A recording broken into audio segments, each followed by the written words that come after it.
Welcome to this A-level question on parametric equations from the Year 2 book, and this is a problem-solving question.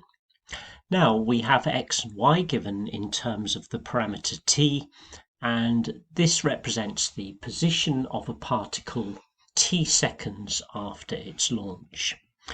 Okay, so for part A, we've just got to find the distance from the origin of the particle when t equals 0.5. So the process here is to simply find the x and y coordinates and then use Pythagoras. So x is going to equal 0.5 squared.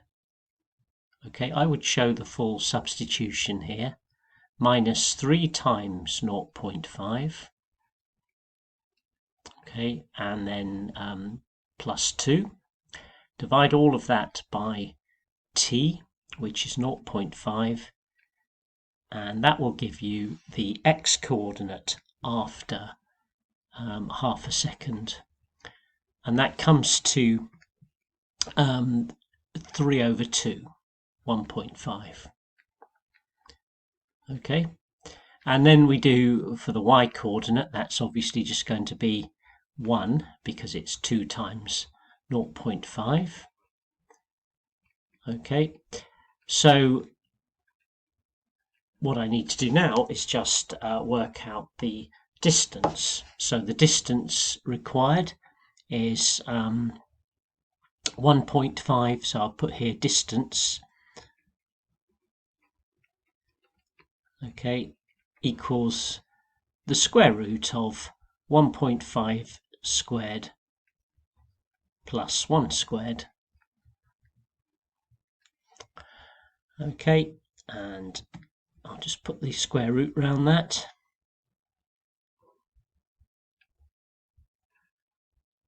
Okay, and that comes to root 13 over 2 if you simplify it as a surd. Okay, root 13 over 2. Okay, first part of the question done. Now for part B, it says find the coordinates of the points where the particle crosses the y-axis. Well, when it crosses the y-axis, x equals 0.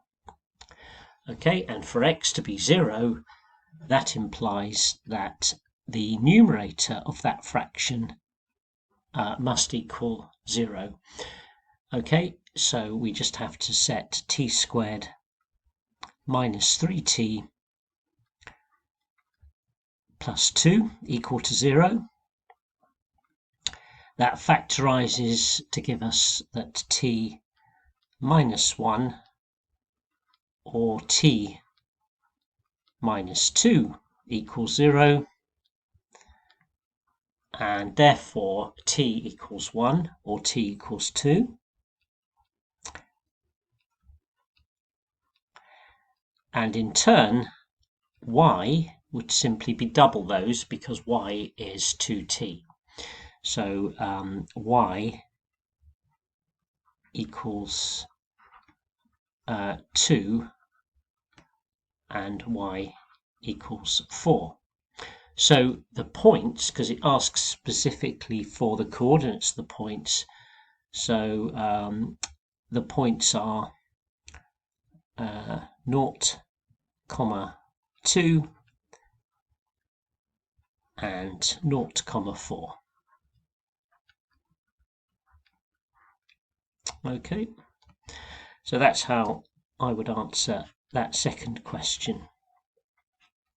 Now for part C, there are various possible approaches to a question like this, but the best way in this case is to recognize that 2x plus 10, okay,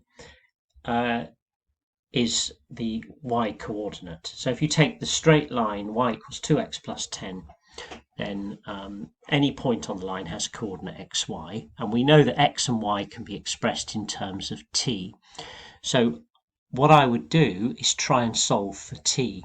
So I would set y equal to 2t, okay, and which it is, of course, 2t, and then x is equal to that expression there, so we need two of those.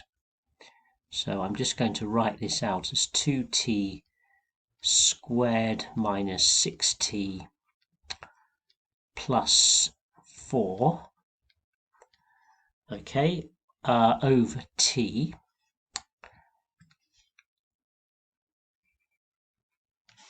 and so that's two lots of x, and then I need to add the plus 10, which I'm going to write straight away as 10t over t as well. Okay, so we've got a common denominator, and then we can put those together and simplify. So I get 2t equals, in fact, if I put the t over here, in fact, if I multiply everything by t, then I'll get 2t squared. I can get rid of the t on the bottom as well then throughout. So 2t squared on the left equals 2t squared.